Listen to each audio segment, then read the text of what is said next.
Good morning, everyone. Welcome. Good morning, everyone. Welcome to our webinar this morning on our pre-trip information about your live away in New Zealand, just starting in a month's time. So I'm excited to be introducing you your host, Amber, who will be joining us in just a second. And yeah, we're going to go through the program. And the main focus of it really is for us to be able to make sure you have all of the, oops, that's not the right screen, all of your questions answered. So we're going to obviously talk a little bit about a few of the things that you need to have ready for the program, some of the things you're going to do along the way. But most importantly, we want to make sure that you have all of your questions answered. So good morning, Amber. Good morning, Barb. How are you guys this morning? Good morning. Hey, I'm doing well. Good evening.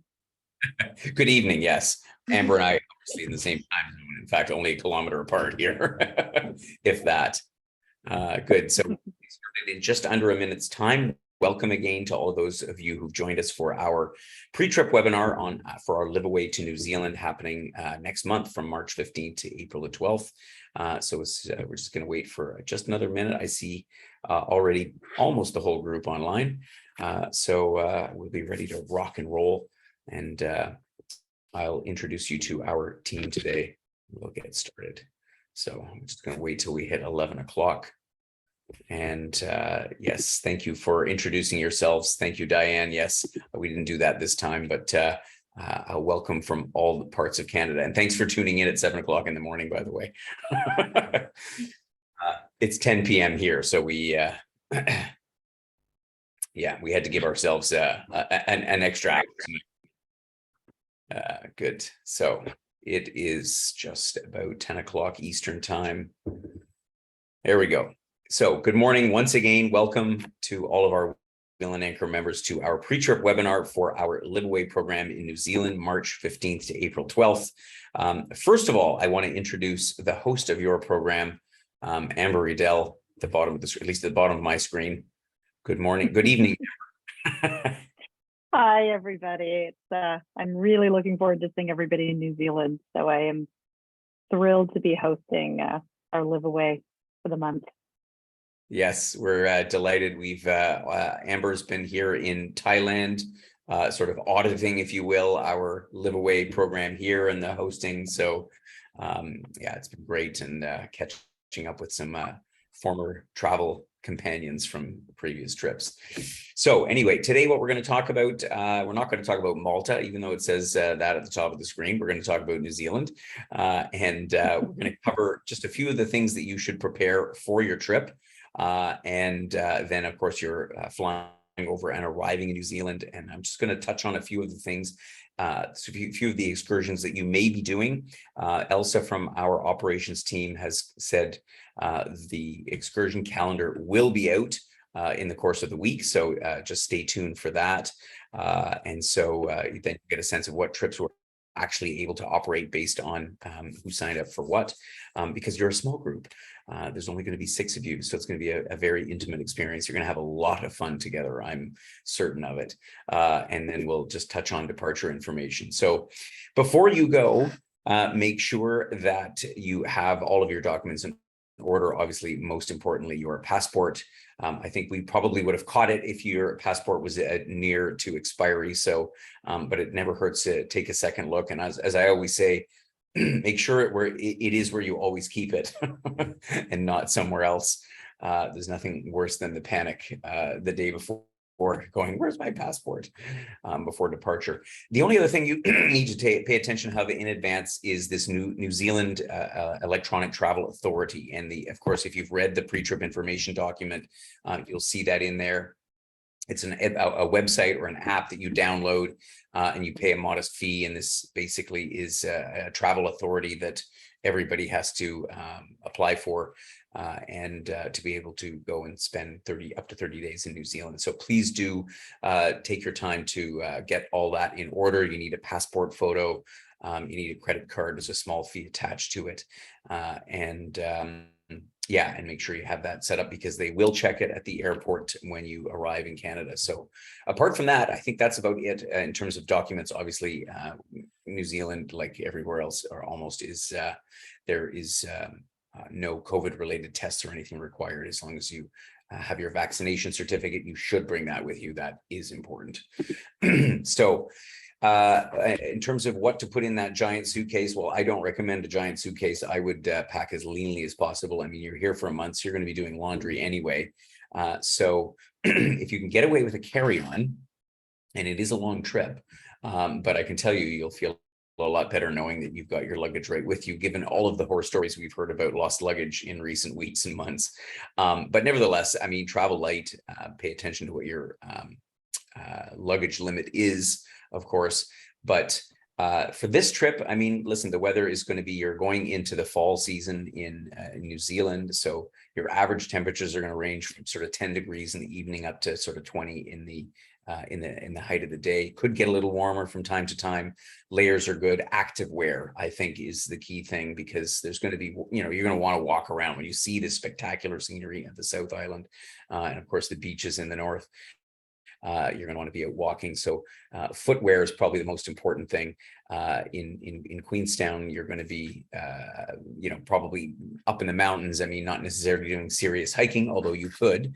But yeah, it's good sturdy footwear that's comfortable for walking is particularly important. And then you've got the beach, of course, in Mount Maunganui when you on the second 2 weeks of the trip, where, of course, you know, some flip-flops would be handy. Now you can buy any of it there, but you know, it's often best to take the stuff that you like at home. And of course, casual is also. That being said, people in New Zealand do like to, you know, dress up if they go out for dinner. So, you know, you don't want to be too casual. I think it's always good to have something, you know, in your carry-on that you can, you know, is a little more suitable for going out to a nice locale. So what do you think, Amber? Is there anything else in terms of clothing, what you want to put in your suitcase that would be important? I think it depends on the excursions that people are doing as well. Like, as you had said, layers is important. Anything that's wicking is smart if you plan to do any of the really active tours, so that when you're stopped, you don't cool down too much. I think that's probably it. Yeah, there's nothing. Should be pretty simple for this. Yeah, it's not, you know, because it's like going to Canada. I mean, you don't need to have that much different than you would at the in spring or autumn in Canada, I think is the point. That being said, there's a few other things you should make sure that you source, particularly an electrical adapter. And actually there's no picture of the New Zealand one here, but it is in your pre-trip information document. The sort of triangular shaped flat prongs, not as easy to find, although the universal ones typically will accept it. So that's a pretty crucial one.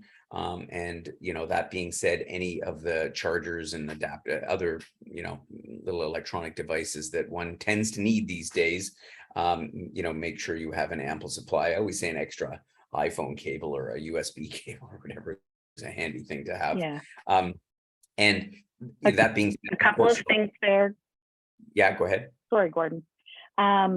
If you're bringing your hair dryer or your straightener, you also need a converter adapter, which is much larger, heavier, and it's the only thing that will protect your expensive straighteners and hair dryers.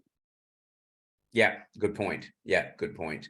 And, you know, there may well be hair dryers in these things, but I know people often have a preference for their own. So, you know, that's a good point. And but it's a lot extra to carry, but yeah, do keep that in mind. Talking about adapters and stuff, of course, your phone is important. Please do bring your phone because we do use Telegram. I'll talk about that in a second for the communication tool. And, you know, let's face it, these days, a phone is just basically the equivalent of a camera. And so, you know, that's important. That being said, also make sure that it's unlocked. If you're with Bell or Rogers, pretty much these days, the phones are all unlocked. But we did have a case of somebody here who was with Virgin Mobile, I think, and the phone was actually locked to the provider, which means they couldn't just slip in a new SIM card and start using it. So it took a little wrangling, but I think he got it solved. But, you know, good thing to check out beforehand. I didn't mention it before in the clothing, but I did touch on it, but rain protection would be good. I mean, you will invariably get some rain at this time of the year if you have a foldable umbrella. Yeah, you definitely want to be, prepared for, this sudden rain that can come through out of the mountains. And a day pack, a light day pack, because as I say, you're going to be out much of the day. So something that's easy so your hands are free is an important thing to bring along. Anything else, Amber, you would add to that list? The only other things to remember, I guess, under there's an app that I recommend that everybody use on their way to New Zealand, and it's an app that I just used on the way to Thailand. It's called Time Shifter. And it's an app that will actually, 2 days before you travel, you start to change your circadian rhythm.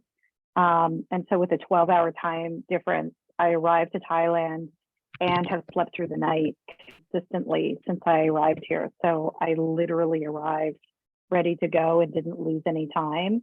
7 days later, I have slept through the night. So I highly, highly recommend it for everybody, especially if you're coming from Toronto to New Zealand. I just put it in the chat box. Time Shifter is the name of the app. So that's great advice. Thank you, Gordon. I'm certainly downloading it, that's for sure. The question obviously always comes up about money, what to do, what's the best way.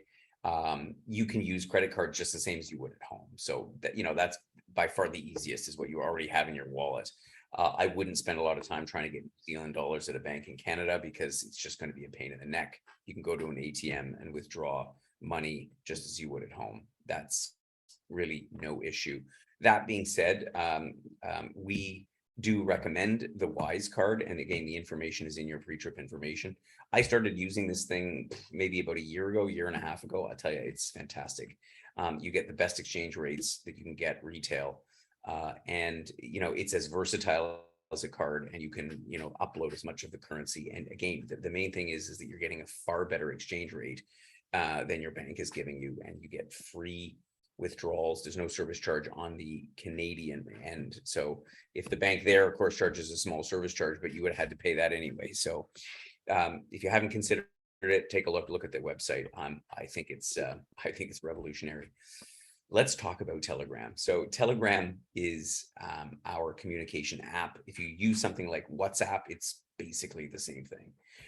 It has a bunch of different functions, and because it's lesser known, particularly among our community, we like it because it has an added layer of privacy, because you can log onto this system and have a name and not have to share your phone number and be in communication with everybody. And then if you just want to go anonymous after that, then you can just basically delete your account and that's it.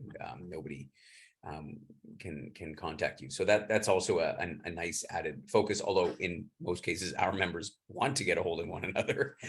So that's your prerogative, of course, but with Telegram, we have that capability. So you will get with the excursion calendar a 3-page document that sort of outlines how to set it up, how to use it.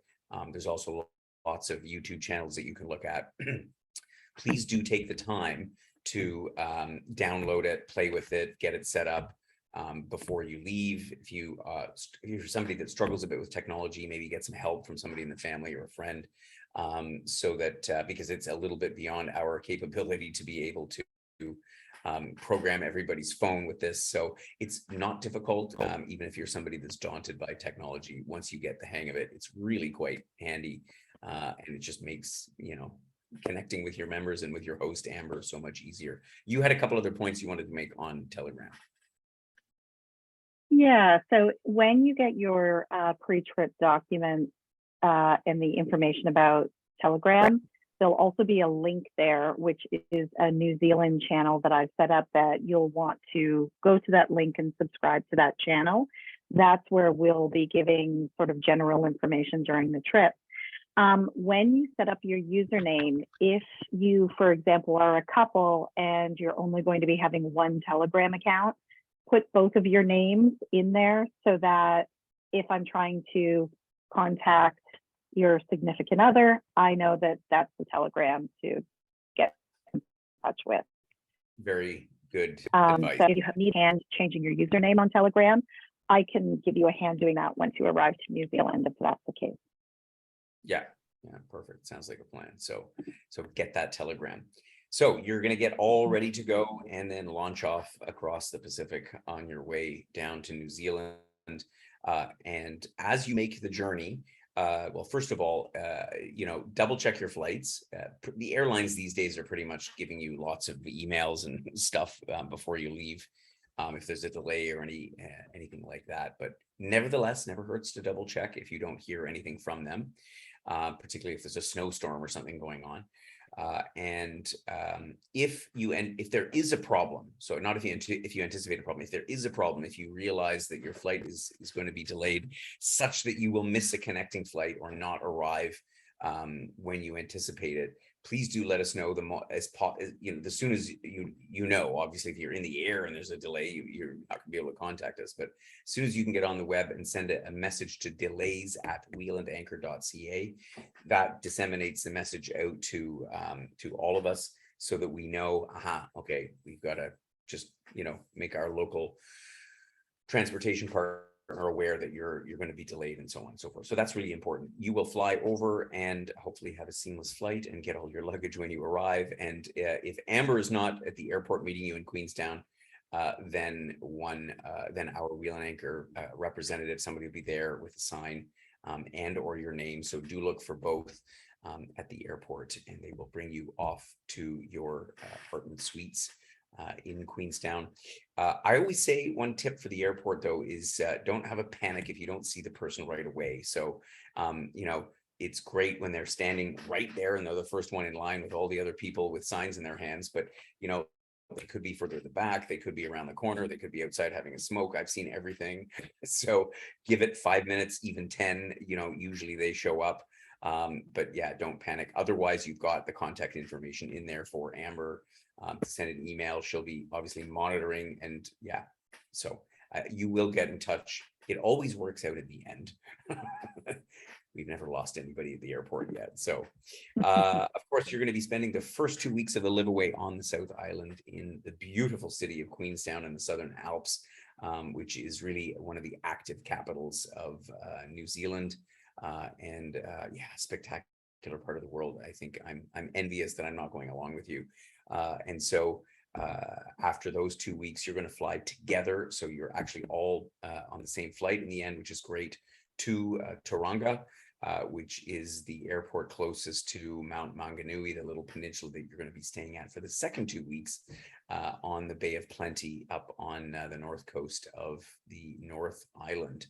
And from there, of course, all those different activities and excursions in the area that we have planned for you. So I'm going to touch on these. You guys will be as familiar as I, because you've obviously just gone through everything to make your selections, but there's some great things that you can do. I mean, I love the Japanese style onsens. This is always a hit, particularly if you've been out hiking for the day in the beautiful mountains, and to set up and go to I'll tell you, on the onsen like a spa is just amazing. And Queenstown, as I said, is all about the outdoor activities and just taking in this beautiful landscape. So, whether it's on an excursion with us or whatever, in consultation with Amber and our local guide, you're going to not want to stay at home anyway. You're going to want to get out there and explore this really amazing countryside. And there's so many great spots around. You don't necessarily have to go hiking in the mountains. There's a cable car up from Queenstown. That's one of the excursions that we offer. So that, if you're feeling a little lazy that day, you don't have to climb to the top by yourself. Lots of things. The wine tasting, I highly, highly recommend. I mean, we all know New Zealand wines.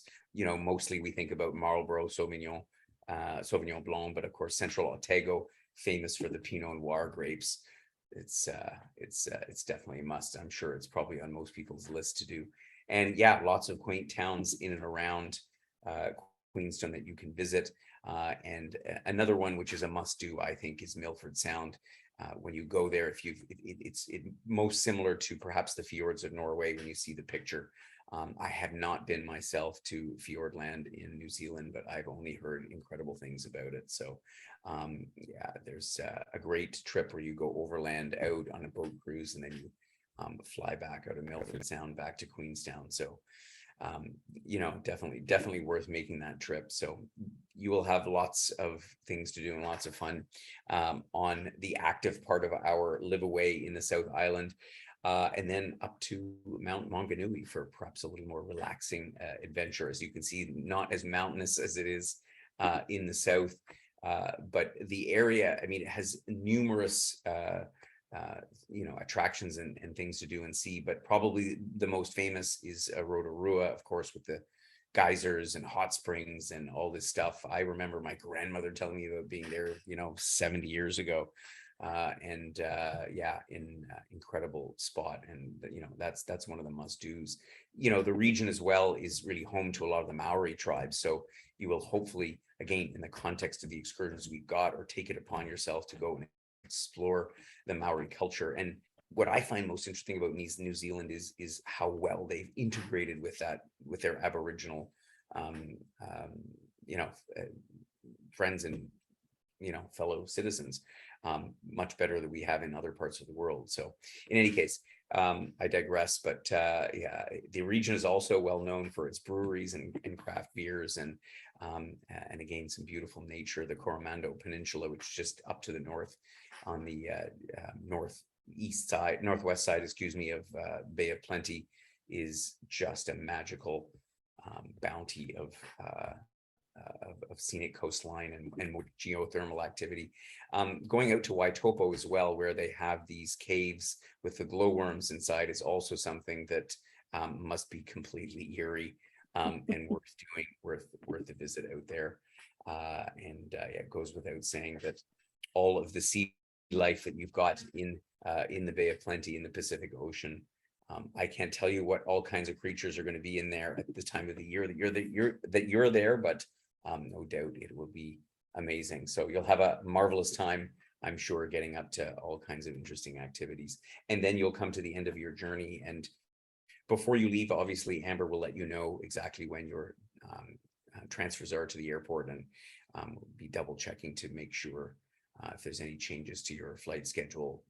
Hopefully not, although by the time you spend a month in New Zealand, I have a feeling you won't want to be getting on that plane.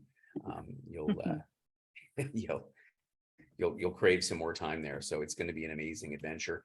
And so yeah, if you have any other questions, now is the time to pose them. Of course, if you don't want to pose them now, or if you think about it 5 minutes after the webinar is over, you can obviously always email Barb or Amber or myself, and one of us will have the answer. So let me know. Are there any questions at all, Barb? I don't see any in the question I'm box. not getting any, actually. Wow, well, you must have done too good of a job. You must have done a fantastic job covering everything. Okay. Oh, there we go. Somebody had a question. Thank you. You need an adapter when charging your phone.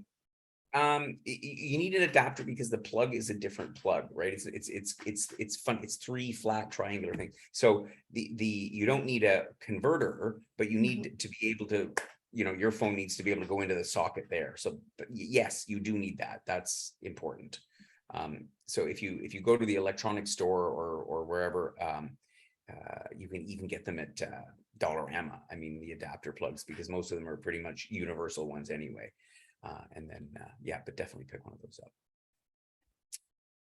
Good deal. Any other questions? There is no other questions coming up. So yes, people can send us a message if they think of something after, but yep, for sure. And Francine said, yes, did we say there were 6 travelers on the trip? We did. There's actually 7, because Amber is number 7, lucky 7.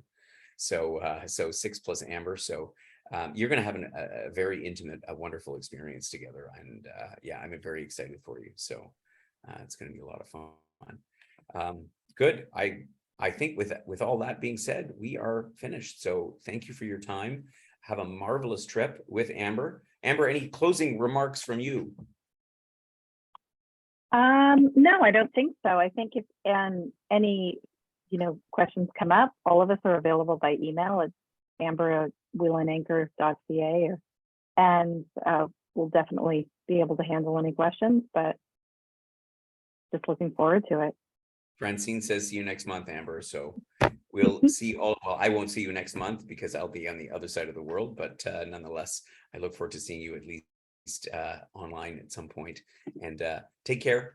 Thanks again. Thanks, Amber, for tuning in. Thank you, Barb, as well, for your support as always. And thank everybody for participating. Have a wonderful trip.